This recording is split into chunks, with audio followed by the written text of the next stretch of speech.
Lord Jesus. നമ്മൾ ചിന്തിക്കുന്ന വിഷയം എന്താ വെച്ചാൽ യേശു ക്രിസ്തുവിൻ്റെ രണ്ടാം വരവിനെക്കുറിച്ചുള്ള ക്ലാസ്. വിശ്വാസ പ്രമാണത്തിൽ നമ്മുടെ വിശ്വാസത്തിൽ നമ്മൾ നിരന്തരം ഏറ്റു പറയുന്നതും സഭ ഉറപ്പായും ദൈവമക്കളെ പഠിപ്പിക്കുന്നതുമായ ഒരു പ്രഖ്യാപനമാണ്, ജീവിച്ചിരിക്കുന്നവരെയും മരിച്ചവരെയും വിധിക്കാൻ അവിടുന്ന് വീണ്ടും വരും. He will come again in glory to judge the living and the dead. ജീവിച്ചിരിക്കുന്നവരെയും മരിച്ചവരെയും വിധിക്കുവാൻ അവൻ മഹത്വത്തോടെ വീണ്ടും വരും. ഇത് ഓരോ ക്രിസ്ത്യാനിയും വിശ്വസിക്കുന്നുണ്ട്. ഇതൊരു ക്രിസ്ത്യാനികൾക്ക് വേണ്ടി മാത്രമുള്ള സന്ദേശമല്ല. ഈ ഭൂമിയിലുള്ള സർവ്വ മനുഷ്യരും ഇന്നല്ലെങ്കിൽ നാളെ ദൃക്സാക്ഷിയാകേണ്ട ഒരു മഹാസംഭവമാണ് യേശുവിൻ്റെ രണ്ടാം വരവ്. നിങ്ങൾ വിശ്വസിച്ചാലും വിശ്വസിച്ചില്ലെങ്കിലും യേശുവിൻ്റെ രണ്ടാം വരവെങ്കിൽ നമ്മളെല്ലാവരും അവൻ്റെ മുമ്പിൽ നിർത്തപ്പെടാനുള്ളവരാണ്. എന്നുറക്കെ പറഞ്ഞേ ഹല്ലേലൂയ, പ്രൈസ് ദി ലോർഡ്. പ്രിയപ്പെട്ട സഹോദരങ്ങളെ, ഈ രണ്ടാം വരവിനെ കുറിച്ച് പറയുമ്പോൾ തന്നെ ചില ആളുകൾക്ക് ഉള്ള ചിന്ത ഇങ്ങനെയാണ്. ചില ആളുകളുടെ കാര്യമല്ല, എൻ്റെ കാര്യം തന്നെ ഞാൻ പറയാം. എൻ്റെ ചിന്ത ഇങ്ങനെയാണ്, രണ്ടാം വരവിനെ കുറിച്ച് ആരെങ്കിലും പറയാൻ തുടങ്ങിയ ഉടനെ പറയും അത് പന്തക്കൊസ്തക്കാരുടെ ഉപദേശമാണ്. കത്തോലിക്കരായ നമ്മൾ ഇപ്പോൾ അടുത്ത കാലത്തൊന്നും യേശു വരുന്നോന്ന് വിചാരിക്കുന്നുണ്ടോ? ഇപ്പോൾ അടുത്ത കാലത്തെങ്ങാൻ യേശുവിൻ്റെ രണ്ടാം വരവ് ഉണ്ടാവുമെന്ന് വിചാരിക്കുന്ന ആരെങ്കിലും ഉണ്ടോ? എൻ്റെ ചെറുപ്പകാലത്ത് ഒരുപാട് പന്തക്കൊസ്ത വിഭാഗങ്ങൾ, പ്രോട്ടസ്റ്റന്റ് സഭാ വിഭാഗങ്ങൾ യേശുവിൻ്റെ യാസനമായിരിക്കുന്നു 2000 ആണ്ടിൽ വരും, 2010 വരും, 2012 വരും, ഇങ്ങനെയൊക്കെ എന്നോട് പറഞ്ഞിട്ടുണ്ട്. Price the Lord. അപ്പോൾ അതൊക്കെ കേൾക്കുമ്പോൾ ഞാൻ പറയും ഇത് പഠിപ്പ് വിവരമില്ലാത്ത വേറെ വല്ലവരോടൊക്കെ പറഞ്ഞാൽ മതി. അങ്ങനെയൊന്നും വരുമൊന്നുമില്ല. ഇവിടെ എത്ര ഇനിയിപ്പോൾ ഈ മെട്രോ ഒക്കെ വരാനുണ്ട്, അതൊക്കെ വന്നു കഴിഞ്ഞ് പിന്നെ കുറേ കാര്യങ്ങളൊക്കെ ഉണ്ട്. അതെല്ലാം കഴിഞ്ഞ് ലോകാവസാനം ഒരുപാട് ദൂരെ കുറേ കഴിഞ്ഞ് നമ്മുടെ മക്കളൊക്കെ മരിച്ചിട്ട് പിന്നെ കുറേ കഴിയുമ്പോൾ ചിലപ്പോൾ ലോകാവസാനം ഉണ്ടായേക്കാം. അത് കോടാനുകോടി വർഷം കഴിഞ്ഞിട്ടായിരിക്കും എന്നായിരുന്നു എൻ്റെ ധാരണ. എന്നാൽ പ്രിയപ്പെട്ട സഹോദരങ്ങളെ, സഭ, കത്തോലിക്ക സഭ ഈ പുസ്തകത്തിൽ ഒഫീഷ്യലായി പഠിപ്പിക്കുന്ന ഒരു പ്രബോധനമുണ്ട്. എന്താണെന്നറിയോ? അതിങ്ങനെയാണ് പഠിപ്പിക്കുന്നത്. യേശു 12-ാമത്തെ മണിക്കൂറിലാണ് വരുമെന്ന് പറഞ്ഞിട്ടുള്ളതെങ്കിൽ ഇപ്പോൾ നമ്മൾ 11-ാമത്തെ മണിക്കൂറിൻ്റെ 59-ാമത്തെ മിനിറ്റിൻ്റെ 59-ാമത്തെ സെക്കൻഡിലാണെന്നാണ് പഠിപ്പിക്കുന്നത്. എന്നെ അതിശയപ്പെടുത്തിയതും എന്നെ വളരെ എനിക്ക് അർജൻറ്റായിട്ട് ഒരുങ്ങാൻ എന്നെ പ്രേരണ നൽകിയതുമായ ഒരു ഉപദേശമാണ് കത്തോലിക്ക സഭയുടെ മതബോധന ഗ്രന്ഥത്തിൽ കണ്ടത്. അത് നിങ്ങൾക്ക് വേണ്ടി ഞാൻ വായിച്ച് കേൾപ്പിച്ചു തരാം. അത് 670-ാമത്തെ ഖണ്ഡികയിലാണ്. 670-ാമത്തെ ഖണ്ഡികയിൽ പറയുന്നത് എങ്ങനെയാണ്? നമ്മൾ അവസാന മണിക്കൂറിൽ എത്തിക്കഴിഞ്ഞു. യുഗങ്ങളുടെ അവസാനം നമ്മെ സമീപിച്ചിരിക്കുന്നു. ലോകത്തിൻ്റെ നവീകരണം പിൻവലിക്കാനാവാത്ത വിധം തുടങ്ങിക്കഴിഞ്ഞു. ലോകത്തിൻ്റെ നവീകരണം എന്ന് പറഞ്ഞാൽ യുഗാന്ത്യം, ലോകാവസാനത്തിന് വേണ്ടിയുള്ള പ്രവർത്തനങ്ങൾ ആർക്കും തടുക്കാൻ പറ്റാത്ത വിധം അത് മുന്നോട്ട് പോയിക്കൊണ്ടിരിക്കുക. 673-ാമത്തെ ഖണ്ഡിക പഠിപ്പിക്കുന്നത് എങ്ങനെയാണ്? ആസന്നമായിരിക്കുന്ന യേശുവിൻ്റെ രണ്ടാം വരവും അതിനു മുമ്പുണ്ടാകാനിരിക്കുന്ന കഠിനമായ അന്തിമ പരീക്ഷയും താമസിച്ചേക്കാമെങ്കിലും ഏത് നിമിഷത്തിലും സംഭവിക്കാവുന്ന സ്ഥിതിയിലാണിപ്പോൾ. ഹല്ലേലൂയ. ഏത് നിമിഷത്തിലും സംഭവിക്കാവുന്ന ഒരു സ്ഥിതിഗതിയിലൂടെയാണ് ഇപ്പോൾ മനുഷ്യവംശം പോയിക്കൊണ്ടിരിക്കുന്നത്. യേശുവിൻ്റെ രണ്ടാം വരവും അതിനോടനുബന്ധിച്ചുണ്ടാകാനിരിക്കുന്ന അന്തിമ പരീക്ഷയും താമസിച്ചേക്കാമെങ്കിലും ഏത് നിമിഷത്തിലും സംഭവിച്ചേക്കാം. പ്രിയപ്പെട്ട സഹോദരങ്ങളെ, അപ്പോൾ പെട്ടെന്ന് ചിലർക്ക് ചോദ്യം ഇങ്ങനെയാണ്, ഈ 2014 സംഭവിക്കുമോ? ഇനി 2016 ആയിരിക്കും അച്ഛാ അവസാനത്തെ വർഷം? ഈ ഫ്രാൻസിസ് മാർപ്പാപ്പയോട് കൂടെ എല്ലാം തീരുമാനിക്കും ചിലർ പറയണതാണ്. Praise the Lord. അതിനെക്കുറിച്ച് ബൈബിൾ പറയുന്നതും സഭയുടെ ഒഫീഷ്യൽ ടീച്ചിങ് പഠിപ്പിക്കുന്നത് തന്നെയാണ്. പിതാവ് സ്വന്തം അധികാരത്താൽ നിശ്ചയിച്ചുറപ്പിച്ചിരിക്കുന്ന സമയമോ കാലമോ നിങ്ങൾ അറിയേണ്ട ആവശ്യമില്ല. പുത്രനായ യേശുവിന് പോലും അറിയാൻ പറ്റില്ല ഇത് ഇന്ന വർഷം, ഇന്ന മാസം, ഇന്ന തീയതി, ഇന്ന ദിവസം സംഭവിക്കുമെന്ന്. യേശുവിന് പോലും അറിയാൻ പറ്റുന്നില്ല. അത്രയും അത് പിതാവിൻ്റെ സ്വന്തം തീരുമാനമാണ്. 674 ഖണ്ഡിക വീണ്ടും പഠിപ്പിക്കുന്നത് എങ്ങനെയാണ്? മഹത്വപൂർണനായ മിശിഹായുടെ വരവ് ചരിത്രത്തിൻ്റെ ഓരോ നിമിഷത്തിലും പോസ്റ്റ്പോൺ ചെയ്തുകൊണ്ടിരിക്കുന്നു. പോസ്റ്റ്പോൺ ചെയ്യുക, മാറ്റിവെക്കുക എന്ന് പറഞ്ഞാൽ എന്താ അർത്ഥം? അതായത് 2014 സെപ്റ്റംബർ മാസം 7-ാം തീയതി രാത്രി 7 മണിക്ക് അത് സംഭവിക്കേണ്ടതായിരുന്നു. സംഭവിച്ചിട്ടില്ലെങ്കിൽ അതിൻ്റെ അർത്ഥം അത് കുറച്ചും കൂടെ നീട്ടിവെച്ചു. 7:15 അത് സംഭവിക്കേണ്ടതായിരുന്നു. യേശുവിൻ്റെ 2ാം വരവ് ശരിക്കും 7:15 സംഭവിക്കേണ്ടതായിരുന്നു. സംഭവിച്ചിട്ടില്ലെങ്കിൽ അതിൻ്റെ അർത്ഥം ഇത്തിരിയും കൂടി പോസ്റ്റ്പോൺ ചെയ്തിട്ടുണ്ട്, മാറ്റിവെച്ചു. ചരിത്രത്തിൻ്റെ ഓരോ നിമിഷവും യേശുവിൻ്റെ 2ാം വരവ് സംഭവിക്കേണ്ട സമയമായിരുന്നു അത്. എന്നാൽ ആരോ ചിലർ കുമ്പസാരിക്കാത്തവരുണ്ട്, ആരോ ചിലർ മാനസാന്തരപ്പെടാനുണ്ട്. ആ വ്യക്തിയും കൂടി സ്വർഗത്തിലേക്ക് വരാൻ വേണ്ടി കർത്താവ് അത് പോസ്റ്റ്പോൺ ചെയ്തിരിക്കുകയാണ്. കർത്താവിൻ്റെ ദീർഘക്ഷമ രക്ഷാകരമാണ് സഹോദരങ്ങളെ. ആരോ കുറച്ച് പേരും കൂടെ ഒരുങ്ങാനുണ്ട്, അതുകൊണ്ട് അവരും കൂടി ഒരുങ്ങി സ്വർഗത്തിലേക്ക് കയറിക്കോട്ടെ എന്ന് വിചാരിച്ച് കർത്താവ് കുറച്ചും കൂടെ നീട്ടിവെച്ചിരിക്കുക. എന്നുറക്കെ പറഞ്ഞേ ഹല്ലേലൂയ, ഹല്ലേലൂയ. ഈ ലോകത്തിൽ മറ്റേതൊരു വിഷയം കേൾക്കുമ്പോഴതിനേക്കാൾ കൂടുതൽ സന്തോഷിക്കേണ്ട നിമിഷമാണ് യേശുവിൻ്റെ 2ാം വരവ്. എന്നാൽ ഇന്ന് പല പല തരത്തിലുള്ള കാഴ്ചപ്പാടുകൾ ഉള്ളതിനാലും ശരിയായ കാഴ്ചപ്പാട് ലഭിക്കാത്തതിനാലും നിരവധി വ്യക്തികൾക്ക് യേശുവിന് 2ാം വരവ്, അന്ത്യവിധി, ലോകാവസാനം ഇങ്ങനെല്ലാം കേൾക്കുമ്പോൾ അതിൽ നിന്ന് രക്ഷപ്പെടാൻ വേണ്ടി മെഴുകുതിരിയൊക്കെ വെഞ്ചരിച്ച് വെക്കാനും അങ്ങനെ അതിൽ നിന്ന് എങ്ങനെയെങ്കിലും രക്ഷപ്പെടാൻ വേണ്ടി ഒരുപാട് തരത്തിലുള്ള ഭയത്തിൻ്റെയും ആകുലതയുടെയുമായ ഒരു പീഡ അവരെ പിടികൂടുകയാണ്. സത്യത്തിൽ ഒരു ക്രിസ്ത്യാനിയെ സംബന്ധിച്ച് ഏറ്റവും അധികം സന്തോഷിക്കുന്നത് യേശുവിൻ്റെ 2ാം വരവിനെ കുറിച്ചാണ്. നമ്മൾ ശരിക്കും ഒരു ക്രിസ്ത്യാനി ആകാത്തത് കൊണ്ട് നമുക്ക് അതിനെക്കുറിച്ച് സന്തോഷമില്ലെന്ന് മാത്രമല്ല, നമുക്ക് അതിനെക്കുറിച്ചൊരു പേടിയാണ് മനസ്സിൽ മുന്നിട്ട് നിൽക്കുന്നത്. ഉറക്കെ പറഞ്ഞേ ഹല്ലേലൂയ. എനിക്ക് ഈ ലോകാവസാനം എന്ന് പറഞ്ഞാൽ ആദ്യം ഭയങ്കരമായ ഒരു പേടിയുള്ള സംഗതിയായിരുന്നു. ആ ചന്ദ്രൻ ഇരുണ്ടു പോകും, സൂര്യൻ ഇരുണ്ടു, ചന്ദ്രൻ രക്തമയമായി മാറുന്നു, അങ്ങനെ ഭയങ്കരമായ ഭീകര രംഗങ്ങളെക്കുറിച്ച് വായിച്ച കാലത്ത് എനിക്ക് അതിനെക്കുറിച്ച് ഭയങ്കരമായ ഒരു പേടിയുണ്ടായിരുന്നു.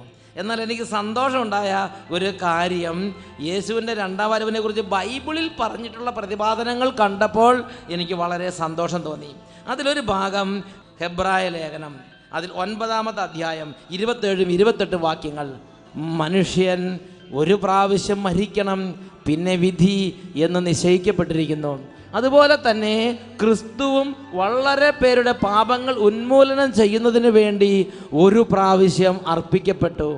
അവൻ വീണ്ടും വരും, പാപപരിഹാരാർത്ഥമല്ല, തന്നെ ആകാംക്ഷാപൂർവം കാത്തിരിക്കുന്നവരുടെ രക്ഷയ്ക്ക് വേണ്ടി.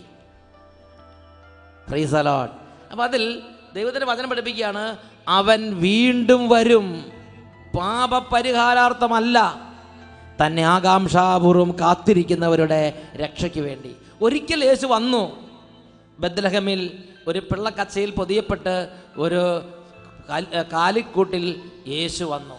സാധാരണ ഒരു മനുഷ്യനായി ജനിച്ച് ജീവിച്ച് അവൻ കുരിശിൽ മരിച്ച് നമ്മുടെ മുഴുവൻ പാപങ്ങൾ സ്വന്തം ശരീരത്തിൽ വഹിച്ചുകൊണ്ട് അവൻ കുരിശിൽ മരിച്ചു.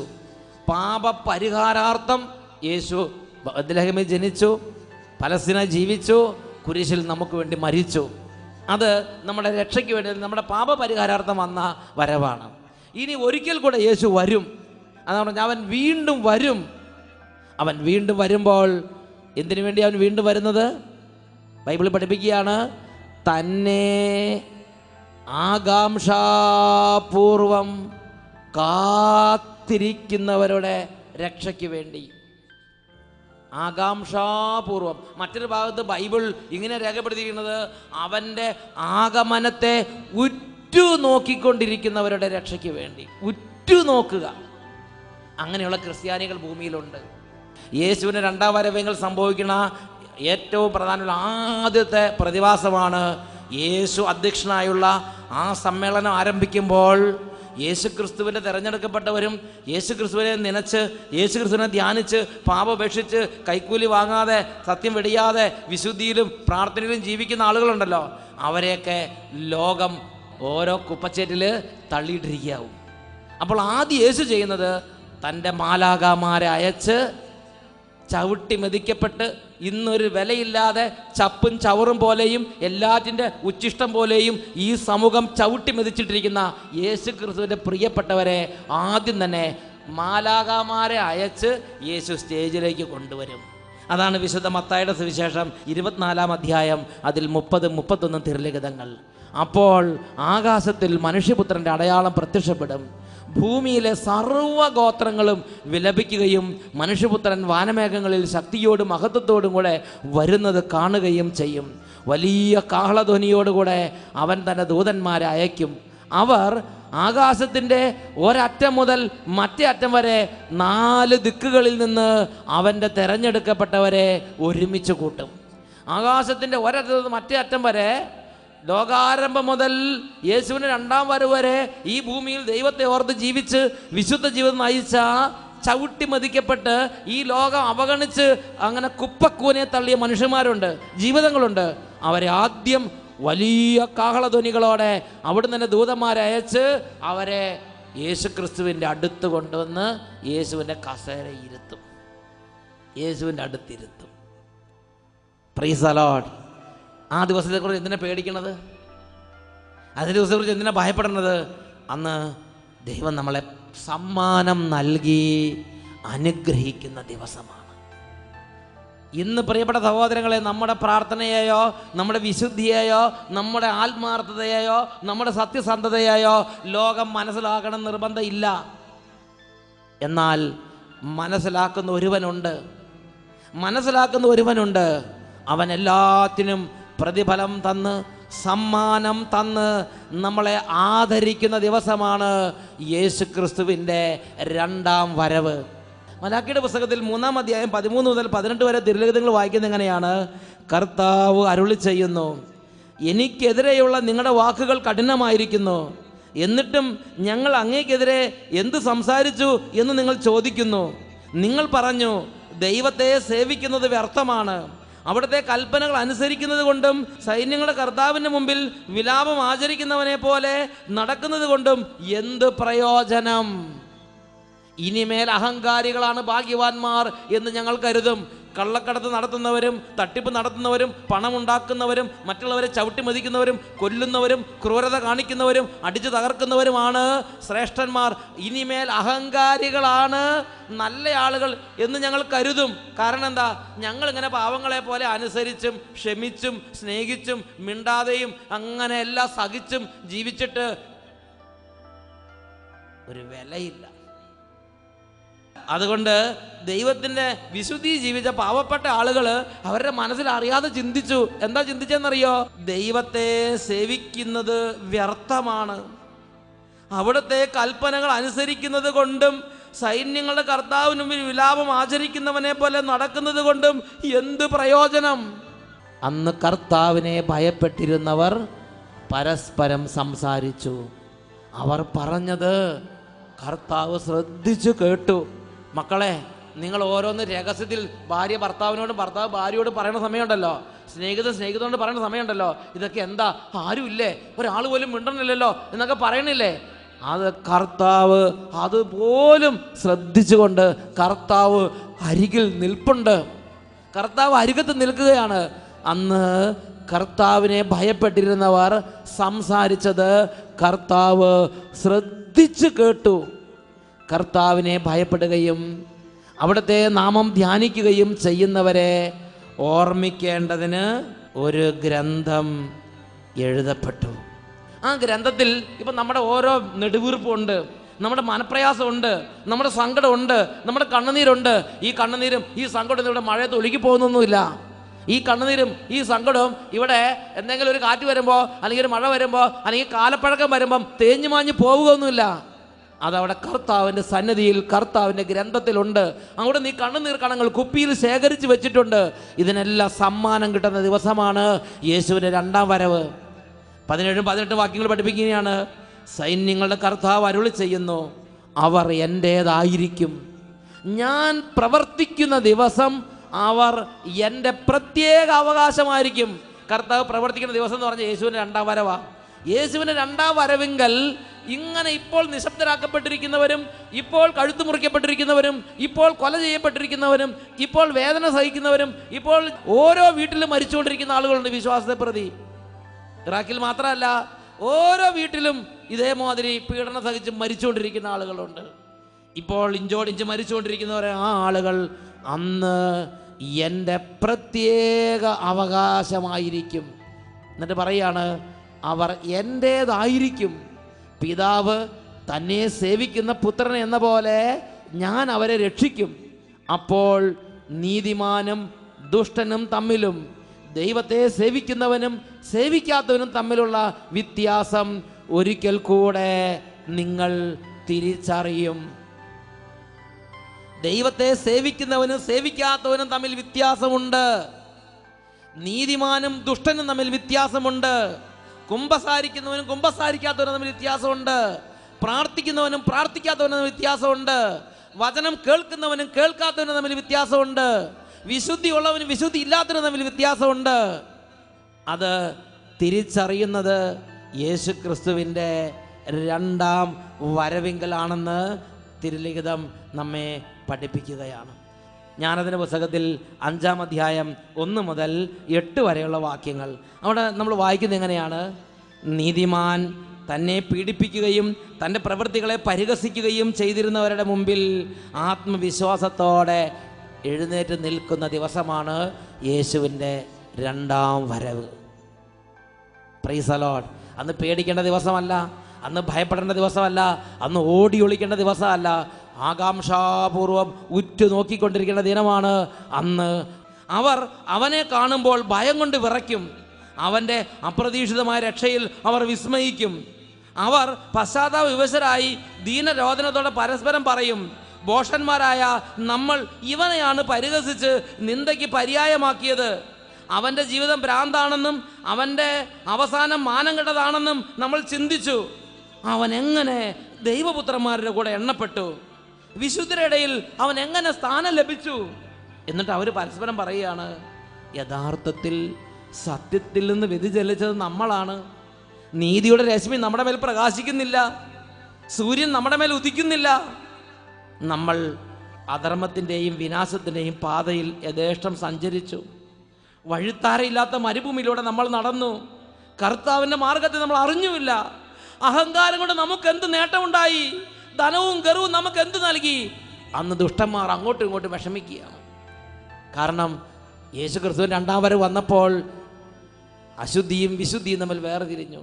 ദുഷ്ടതയും സത്യവും തമ്മിൽ വേർതിരിഞ്ഞു. വെളിച്ചവും ഇരുട്ട് തമ്മിൽ വേർതിരിഞ്ഞു. അപ്പോൾ ഇന്ന് മുമ്പന്മാരെ കണ്ട പലരും അന്ന് ഇരുട്ടായി മാറി, അന്ന് അന്ധകാരമായി മാറി, വിലാപവും പല്ലുകടിയായി മാറി. ഇന്ന് ചവിട്ടിമതിക്കപ്പെട്ട അനേകം വ്യക്തികൾ അന്ന് കർത്താവിൻ്റെ സന്നിധിയിൽ സൂര്യനെ പോലെ തിളങ്ങാൻ തുടങ്ങും. ഉറക്കെ പറയാം ഹല്ലേലൂയ. കുറച്ചും കൂടെ ഉറക്കെ പറയാം ഹല്ലേലൂയ. അതുകൊണ്ട് പ്രിയപ്പെട്ട സഹോദരങ്ങളെ, യേശു ക്രിസ്തുവിൻ്റെ രണ്ടാം വരവ് എന്ന് പറയുമ്പോൾ അന്ന് സംഭവിക്കുന്ന ഏറ്റവും വളരെ ഉന്നതമായ കാര്യമാണ്. അന്ന് നീതിമാന്മാർക്ക് സ്വർഗസ്ഥനായ പിതാവിങ്കൽ പ്രതിഫലമുണ്ട്. യേശു അവരെ ബഹുമാനിക്കുന്ന ദിവസമാണ്, സമ്മാനം നൽകി ആദരിക്കുന്ന ദിവസമാണ് യേശുവിൻ്റെ രണ്ടാം വരവ്. ഉറക്കെ പറയാം ഹല്ലേലൂയ, ഹല്ലേലൂയ. അന്ന് സംഭവിക്കുന്ന രണ്ടാമത്തെ പ്രത്യേകത, യേശുവിൻ്റെ രണ്ടാം വരവിൽ സംഭവിക്കുന്ന രണ്ടാമത്തെ പ്രതിഭാസം, യേശു നമ്മളെ യേശുവിൻ്റെ അരികിൽ ഇരുത്തും.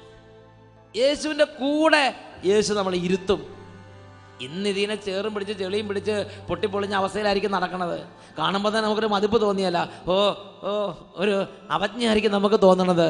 പക്ഷെ അന്ന് ഇങ്ങനെയുള്ളൊരു വില യേശു ലോകത്തിന് വെളിപ്പെടുത്തി കൊടുക്കും. ഇന്ന് നിങ്ങൾ കഷ്ടത സഹിച്ചാൽ, ഇന്ന് നിങ്ങൾ അപമാനം സഹിച്ചാൽ, സത്യത്തിന് വേണ്ടി, വിശുദ്ധിക്ക് വേണ്ടി, ദൈവഭക്തിക്ക് വേണ്ടി, പ്രാർത്ഥനയ്ക്ക് വേണ്ടി, ദൈവപുത്രനായ യേശു ക്രിസ്തുവിനെ സ്വന്തമാക്കാൻ വേണ്ടി ഇന്ന് നിങ്ങൾ അവൻ്റെ നാമത്തെ പ്രതി കഷ്ടതയും പീഡനവും അപമാനവും നിന്ദനവും ഏറ്റുവാങ്ങിയാൽ, അന്ന് ആദ്യം തൊട്ടുള്ള സർവ്വ മനുഷ്യർ സമ്മേളിക്കുന്ന മീറ്റിങ്ങിൽ വെച്ചിട്ട് ദൈവപുത്രനായ യേശു പിതാവിൻ്റെയും അവൻ്റെ ദൂതന്മാരുടെയും സകല വിശുദ്ധന്മാരുടെയും മുമ്പിൽ വെച്ചിട്ട് നിങ്ങളുടെ പേരുകൾ ഉറക്കെ പറയും. നിങ്ങളെ യേശു ക്രിസ്തുവിൻ്റെ അരികിലേക്ക് കൊണ്ടുവരും. യേശു ക്രിസ്തുവിൻ്റെ അടുത്ത് നിങ്ങളെ എടുത്തു. യോഹന്നാന്റെ സുവിശേഷം 12:26 യേശു ഈ കാര്യം സത്യമായും പഠിപ്പിച്ചിട്ടുണ്ട്. എന്നെ ശുശ്രൂഷിക്കാൻ ആഗ്രഹിക്കുന്നവൻ എന്നെ അനുഗമിക്കട്ടെ, അപ്പോൾ ഞാൻ ആയിരിക്കുന്നിടത്ത് എൻ്റെ ശുശ്രൂഷകനും ആയിരിക്കും. എന്നെ ശുശ്രൂഷിക്കുന്നവനെ എൻ്റെ പിതാവ് ഓണർ ചെയ്യും, എൻ്റെ പിതാവ് ആദരിക്കും, എൻ്റെ പിതാവ് ബഹുമാനിക്കും.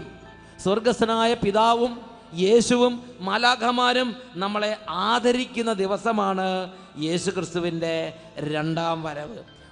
വെളിപാടിൻ്റെ പുസ്തകം 3:21-22 തിരുലിഖിതങ്ങൾ. ഞാൻ വിജയം വരിച്ച് എൻ്റെ പിതാവിനോടൊത്ത് അവിടുത്തെ സിംഹാസനത്തിൽ ഇരിക്കുന്നത് പോലെ വിജയം വരിക്കുന്നവനെ, എല്ലാവരെയും അല്ല, എങ്ങനെയെങ്കിലും ആയോടത്തായി എത്തിയോടത്തെത്തി തോന്നിയ പോലെ ജീവിക്കുന്നവരെ അല്ല, ജീവിതം ദൈവവചനം അനുസരിച്ച് ജീവിച്ച് ദൈവപുത്രനായ യേശുവിനെ സ്വന്തം ഹൃദയത്തിൽ രക്ഷിതാവ് നാഥനെ ആരാധിച്ച് വിശുദ്ധ ജീവിതം നയിക്കുന്ന ആളുകളെ, വിജയം വരിക്കുന്നവനെ, വിജയം വരിക്കുന്നവനെ എന്നോടൊത്ത് എൻ്റെ സിംഹാസനത്തിൽ ഞാൻ ഇരുത്തും. ആത്മാവ് സഭകളോട് പറയുന്നത് എന്തെന്ന് ചെവിയുണ്ടെങ്കിൽ കേൾക്ക്.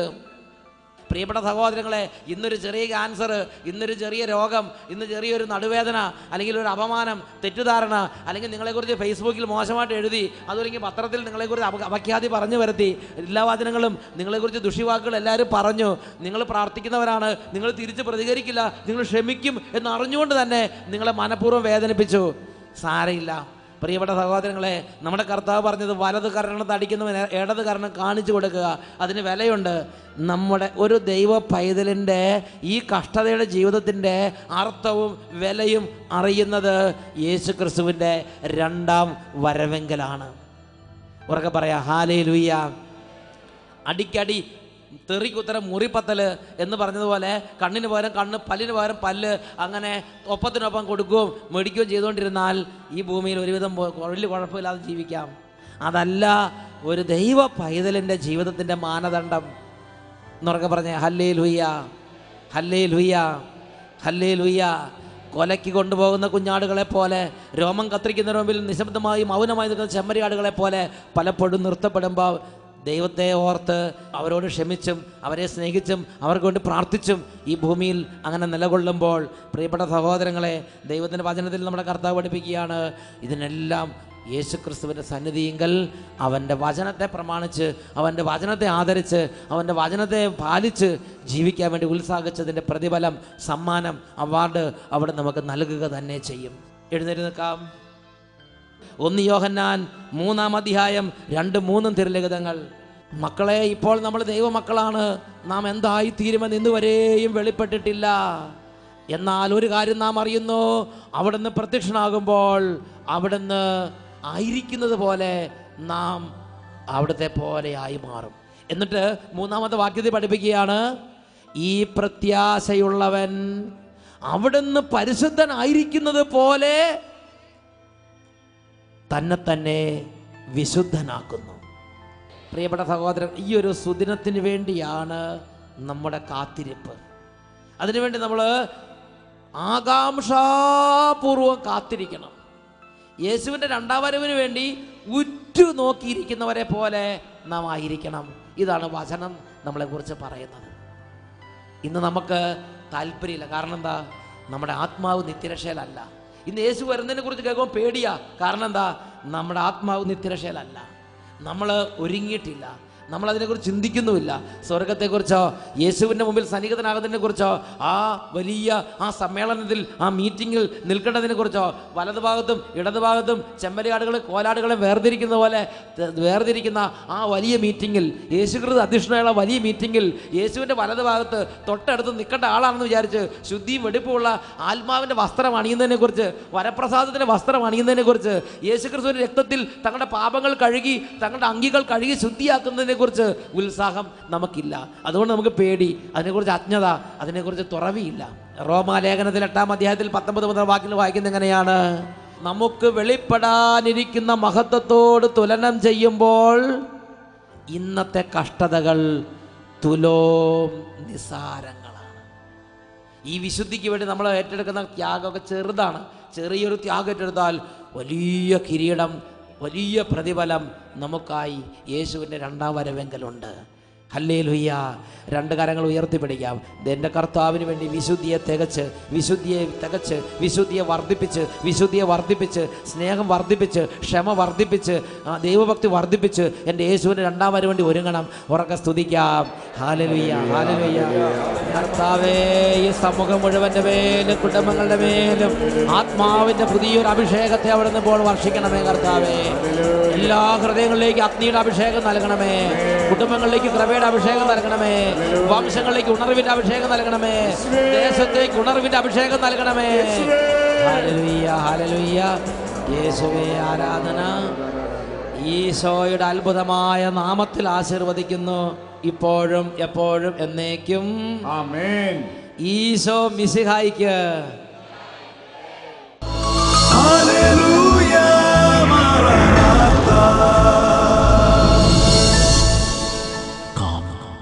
Lord Jesus.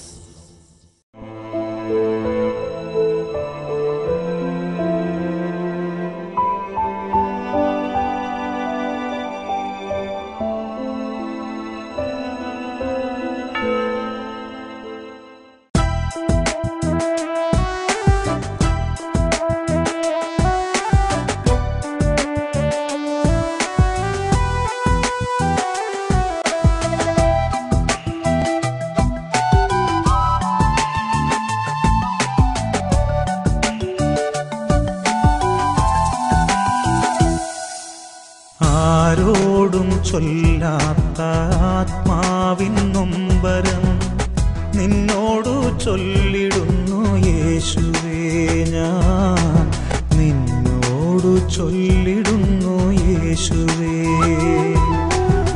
ആരാരും കാണാത്ത കണ്ണുനീർ തുള്ളികൾ തിരുമുൻപിൽ തൂകിടുന്നു യേശുവേ.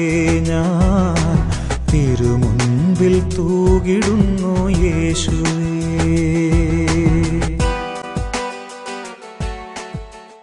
പ്രിയപ്പെട്ട സഹോദരങ്ങളെ, ഈശോയുടെ മുമ്പിൽ നമ്മുടെ ഹൃദയവ്യഥകളെല്ലാം നമുക്ക് വെളിപ്പെടുത്താം.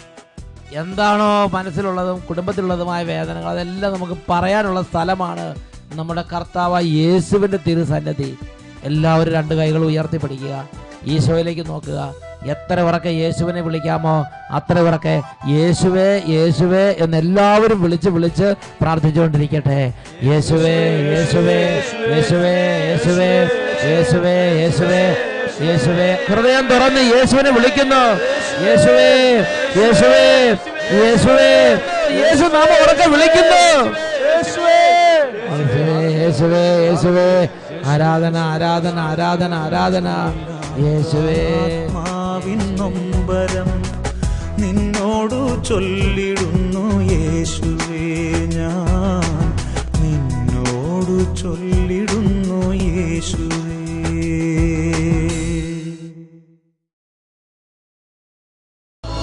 ഹല്ലേലൂയ.